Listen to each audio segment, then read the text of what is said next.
Eric. Hi, Derek. How you doing? Long time no see. I know. So, this was the shell, this was the fresh slab. The rock salt, copper, seaweed was put on here. It was wrapped on the piece, bound up. And the slab, after working with it for a while, I could see where the slab also became a template for reduction. The bottom of the slab is right here. So that blocks some of the reduction. So you can actually look at the slab or the Saggar as being a template for post-fire reduction.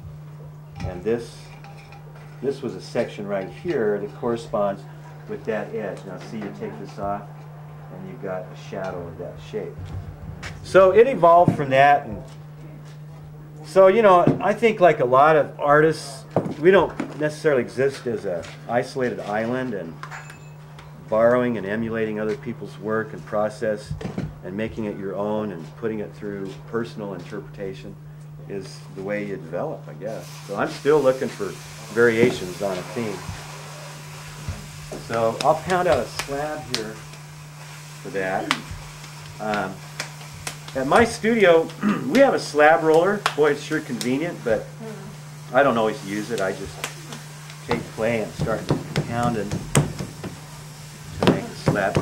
One of the important things about this, I think, realize that we're using green clay onto a piece and it's subject to blowing up, you know, if you fire it too fast. Yeah, right. So I usually work a day ahead, make my Saggars one day, let them dry and preheat them overnight. Yeah. But also, if I'm having a show or I'm on a tight deadline, I'll wrap, put them in a kiln that day, dry the slab out, you know, take it up to 220, 250 for a couple hours, and fire it that afternoon. So that's a nice schedule to keep. I mean, you can do these quick, fast, and fire them the same day. It's good to make your slabs pretty thin for that reason. The thicker the slab, the tougher it is for the steam to get out. And a thicker, fresh slab is more subject to blowing up, you know, if you happen to fire too fast. Would slabs with a lot of grog be helpful? That is helpful, yeah. And I use the stoneware, any stoneware body I happen to be mixing, you know, and it has a grog content. I don't quite understand the advantage of a Saggar. If you just say you had a kiln, you filled it all the way up with sawdust, and you put your pieces in, and you fired that, you'd have a certain amount of... You'd have primarily reduction. And Primarily some reduction. Yeah. Now, if you put a Saggar inside of that with sawdust on the outside, sawdust in the inside, and you put a lid on it, what advantages does that have? Okay, let's look at it this way. The biggest difference between this is that the combustibles are on a Saggar that has very close contact with the piece, and it's under pressure. Okay, and in a open Saggar, like you're talking about, either a brick enclosure or a pot Saggar, the combustibles, as they combust, they settle and drift, and they're not pressured against the piece. These have pressure. They're tight. They're almost airtight, and you get more contrast. Like here, the reduction is heaviest where it's exposed. That'd be more like a pot Saggar or a brick Saggar. And where the Saggar shell is tight against the piece, the reduction has a difficult time getting underneath there. So you tend to get more contrast between lights and darks, and you get a higher contrast, or you get a more distinct transfer of various things like copper wire. This is a fan of copper wire. So if you were to just backfill with seaweed, you know, in a brick Saggar, eventually it's not even going to touch the piece. You know, it may fume a little bit, but it won't leave distinct patterns of material. Hey, what was that great pattern that somebody did last year? Was it Eric that put the billow pad or something in there? Yeah. Copper wire, Chore boy? Copper scouring pad? Scouring Oh my pad, God, yeah. that was, do you still have that pot? Yeah. Is that a good pattern? Didn't it make kind of like almost a grid pattern on Yeah, it? it did. Yeah. Get Rodney. some of those copper scouring pads. Rodney, do you have a rolling pin there?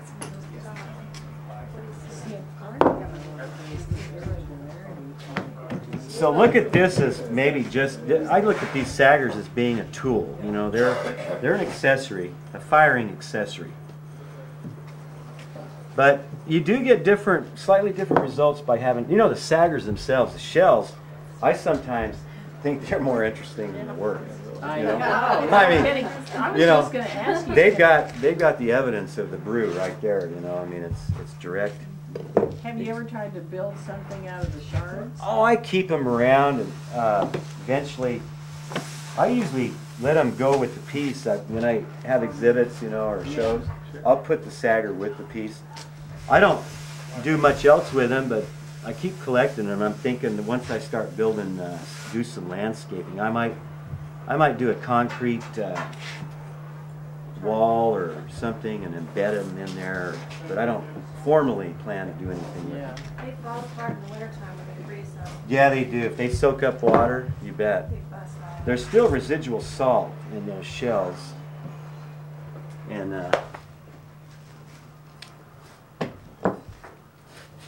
get this as thin as I can. A little dirt just adds to the mix, I guess, you know. Doesn't hurt. Cleans up the floor. Now, I wrap greenware. I used to do nothing but greenware. I wasn't even bothering to bisque it. I was just being real careful so I didn't break it, you know. So fragile. Nowadays, I play it safe. I go ahead and bisque my greenware after I've burnished it to about, 1,300, a real soft bisque. Just so it's harder and more durable. And, you know, when you're binding these up, you put a lot of pressure on them. Lips are real subject to cracking if it's green. So by bisquing it, it makes it tougher. Yeah, you want that. Did you get a different effect when you did it with greenware than with bisque? Not a noticeably different effect. Green clay has some, you know, some organics in it. You get water evaporation, and maybe there's some mineral vaporing that goes on out of greenware, but I don't think it's significant. Locust would always say, "Never, don't bisque my pieces. Don't bisque Yeah, is that my right? pieces." He liked the He mineral. wanted everything going from greenware state, and of course his pieces were 5 inches thick, so Yeah. that created another problem. The only guy that shouldn't have been saying, "Don't bisque my pieces," says, "Don't bisque my pieces." But he Did definitely. he feel like there was Oh, some? definitely. Yeah, He influence, definitely yeah. said, Right. "I don't know if there Different clays have different soluble salts in them too. You know, I think they're- the high fire, but you're putting acidulate on the surface anyway. Yeah, sometimes. This doesn't have any acidulate. No So acidulate on that? This is just D-mix burnish. Yeah. Beautiful. Wow. So, you know, when I was doing, I have fired Saggar wrap pieces in pit fire, and then I don't tend to bisque them. I just fire greenware. You know, preheat them a little bit with a campfire, you know, and then put them in a pit and use cow patties or wood. Maybe there is some subtle influence from some of the natural small microorganics in clay. Yeah, Could a be. little moisture. Maybe the slower firing. Yeah.